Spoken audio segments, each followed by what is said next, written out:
E aí, pessoal, como vocês estão? O tema de hoje vai ser fissuras, trincas e rachaduras, mais um tema da série Patologias na Construção Civil, aqui do canal.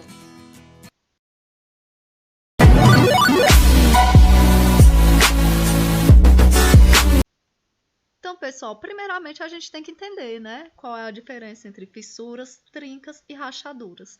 Bom, as fissuras, elas são mais estreitas, na verdade. Elas têm uma espessura de até 1 milímetro.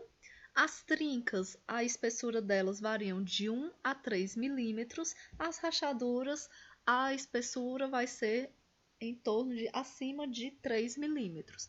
Então, pessoal, essa é uma diferença de acordo com o tamanho. Porém, a gente tem que se ater mais a outros tipos de critérios para diferenciar esses três níveis dessa patologia.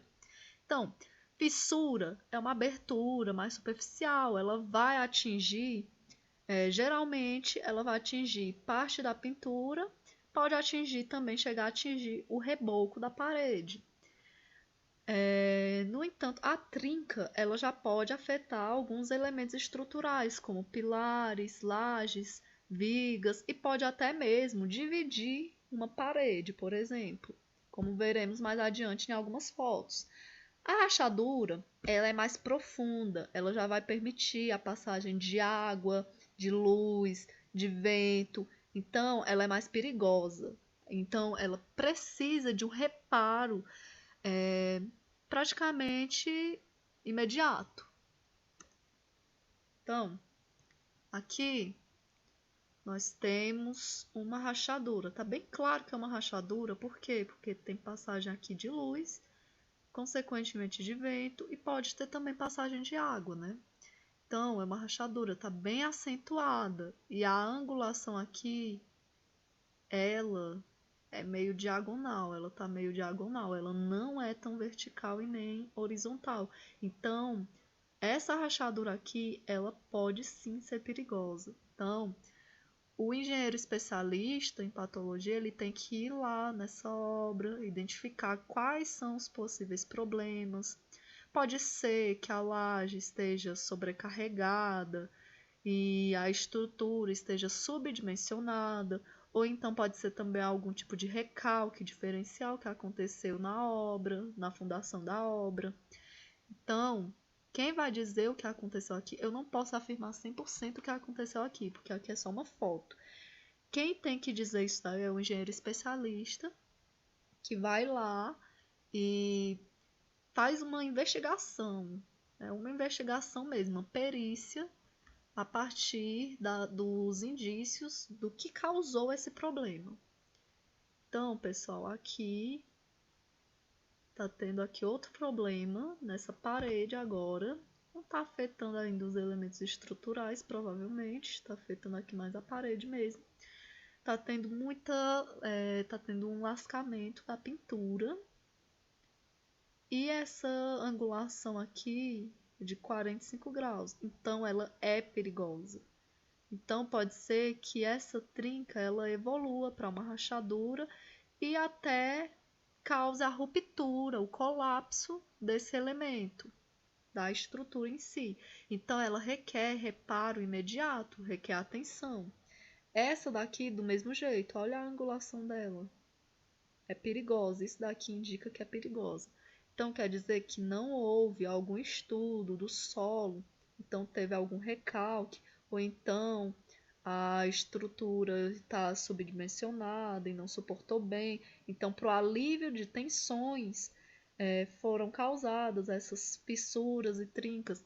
Porque, bem, a gente tem que lembrar, pessoal, que fissuras, trincas, rachaduras, ou então o tema passado que eu tratei aqui no canal, que foi corrosão das armaduras, sempre vai ser um indício de que algo não está bem. É que nem o corpo humano. O corpo humano, ele sempre dá indícios quando a gente está doente. Ou a gente sente febre, ou sente dor de cabeça. Do mesmo jeito vão ser as estruturas. Elas vão dar indícios de que algo está errado e algo deve ter a devida atenção. Algo deve ser reparado urgentemente. Nesse caso aqui, essa fissura aqui, ela não é perigosa. pelo menos a princípio, ela não é perigosa. Por quê? Porque ela está numa posição mais vertical. Então, aqui o reparo dela tem que ter apenas a atenção, né? O perito vai lá, anota o dia e anota a espessura, e aí vai ver se essa fissura vai aumentar ou vai continuar do mesmo jeito. Porque se ela tiver assim e continuar desse jeito, que no caso é uma fissura passiva, então ela ela não vai ser perigosa. Pode ser apenas pela qualidade dos materiais que não foi tão boa, ou o reboco que não foi feito da forma correta, não foi feita a aderência dos materiais. Esse tipo de fissura aqui é muito comum em encontros de paredes de alvenaria com os pilares, com as vigas, que aí são materiais diferentes e nem sempre são bem executados. Nem sempre os pedreiros aderem bem o material com o outro. Nem sempre eles aderem bem a alvenaria com os pilares. Então, se o serviço for mal executado, ou então for usado, o engenheiro for usar materiais de péssima qualidade, então pode acontecer isso daqui. Aqui, pessoal, mais alguns casos dessas fissuras, rachaduras e trincas. Olha aqui, aqui o elemento, aqui é uma trinca que dividiu o elemento em duas partes. Dividiu aqui, só porque aqui atingiu apenas a alvenaria, né? Por enquanto é menos mal, mas essa angulação aqui de 45 graus indica um certo risco que deve ser reparado, deve ter atenção para saber qual foi a causa.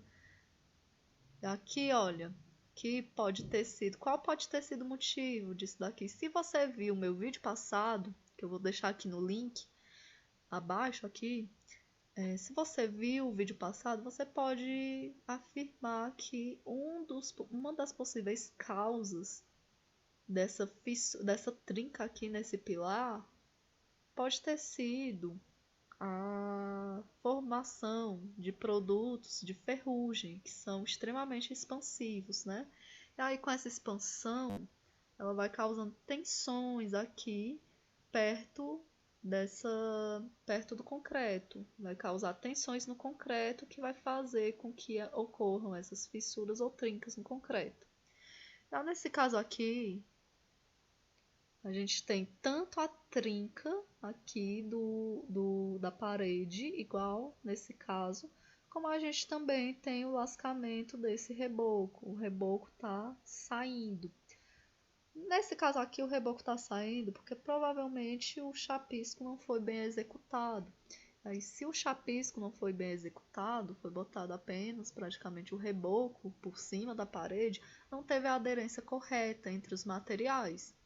E aí, isso daqui pode ocasionar uma fissura, só porque aqui não é uma simples fissura, porque além desse problema da aderência entre a alvenaria e a argamassa do reboco, também tem essa angulação aqui que indica um certo risco estrutural.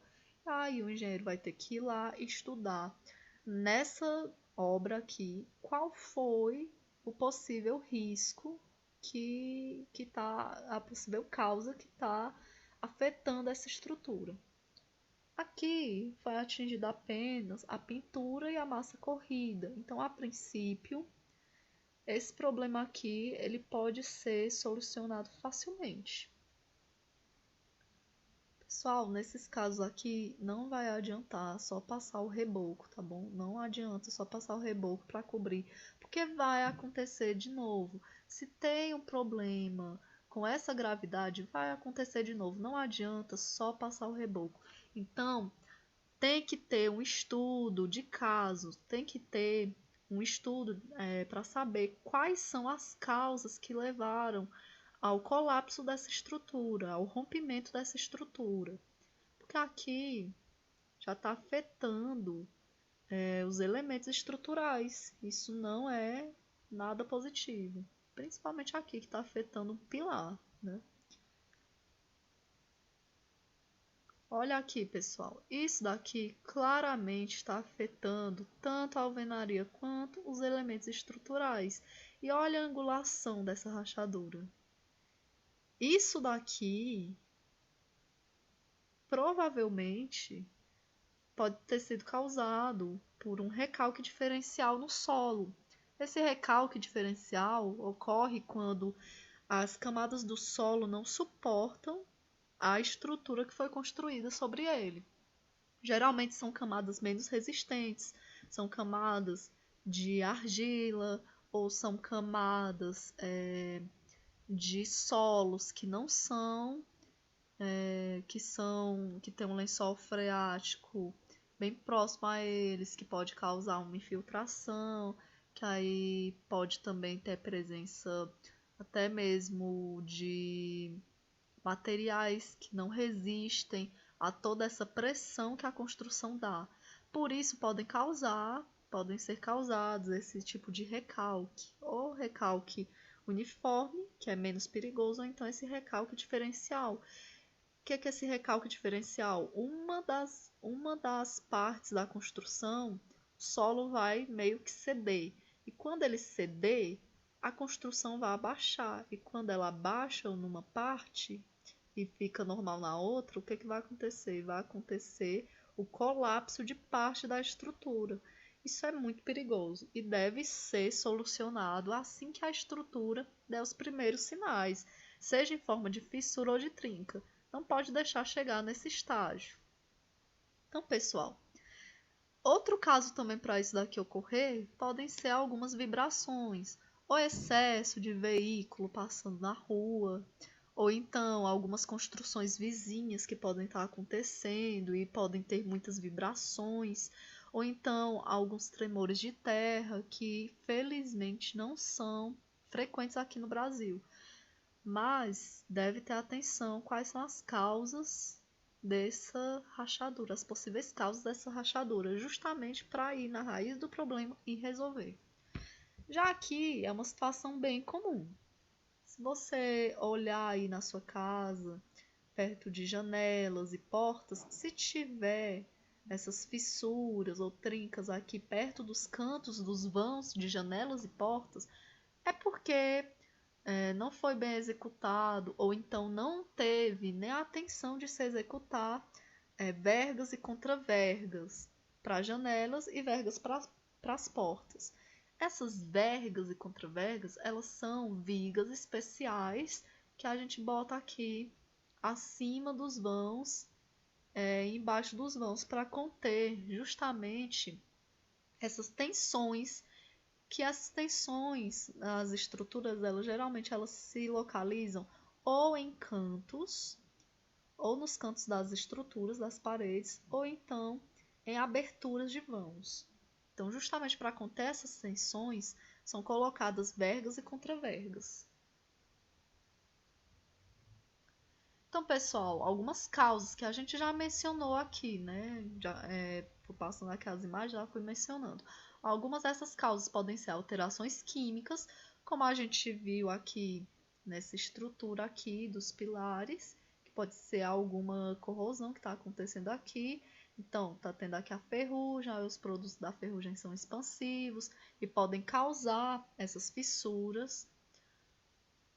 Ou então, pode ser também a acomodação da estrutura, ou seja, a pessoa acabou de concretar uma laje, aí em vez de deixar ela bem escorada, em vez de esperar essa estrutura ganhar mais resistência, a pessoa vai lá ou tirar a escora antes do tempo, ou então a pessoa vai e subdimensiona essa estrutura e superdimensiona os esforços solicitantes a essa estrutura. Então, pessoal, tem que ter muita atenção em relação ao que foi projetado, qual é o objetivo que foi projetado essa estrutura. Uma estrutura que é para aguentar por exemplo, um pavimento que é para aguentar uma residência é diferente de um pavimento que é para aguentar um aparelho de academia, por exemplo. Então, a acomodação da estrutura, o emprego da estrutura em si, ela é muito importante para a gente não subdimensionar a estrutura. tanto antes de construir, como também para a gente não superdimensionar esses esforços solicitantes que vão agir sobre a nossa estrutura.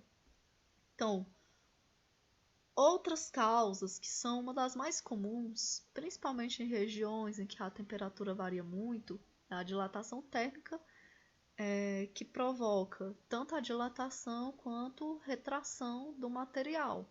Quando a temperatura está muito alta, os materiais tendem a se dilatarem. Quando a temperatura está mais baixa, os materiais tendem a se retraírem. A gente deve ter cuidado nessa etapa aqui da cura, justamente para diminuir essa retração do material. A concentração também da relação água-cimento também ela vai influenciar nessa retração. Quanto maior for a concentração, a relação água-cimento do concreto, por exemplo, maior vai ser essa retração do material e maiores serão as chances de ter alguma fissura, alguma rachadura ou alguma trinca no material. A infiltração também é um dos motivos que pode deixar nossas estruturas mais frágeis.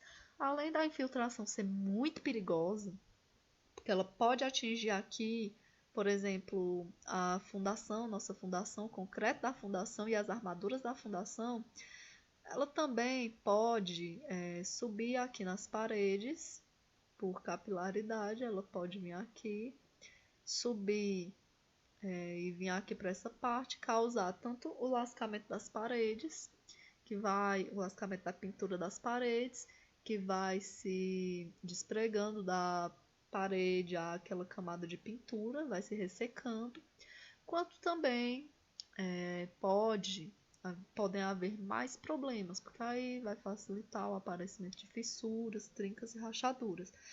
No entanto, essa infiltração ela pode não vir apenas do solo, ela pode vir também de algum sistema hidráulico que não está bem colocado, que está ocorrendo algum vazamento na parede. Então, deve-se ter atenção para saber de onde vem essa infiltração, se é do solo ou então se é de algum sistema hidráulico que não foi bem executado.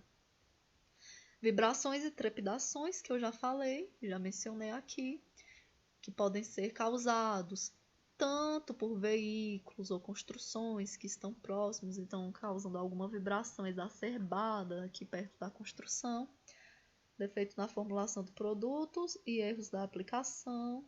Então, pessoal, aqui basicamente a gente usar um produto de péssima qualidade e não saber, ou então também não saber executar esse produto. Por exemplo, a gente vem aqui, usa um concreto com uma relação água-cimento muito grande, o concreto com uma resistência não muito alta, ou então a gente vem e executa mal o reboco, não passa o chapisco direito para ter a aderência entre a parede e o reboco. Aqui nessa foto a gente pode observar a sondagem do solo. Por que é importante a sondagem do solo? Justamente para a gente conhecer o solo, porque é o solo que vai resistir toda a nossa estrutura, vai resistir todos os esforços da nossa construção, da nossa obra. Então, a gente conhecendo o solo, a gente pode observar alguns sistemas de como combater a ocorrência do recalque diferencial, que é o que causa aquelas rachaduras piores na casa e pode levar até ao colapso da estrutura.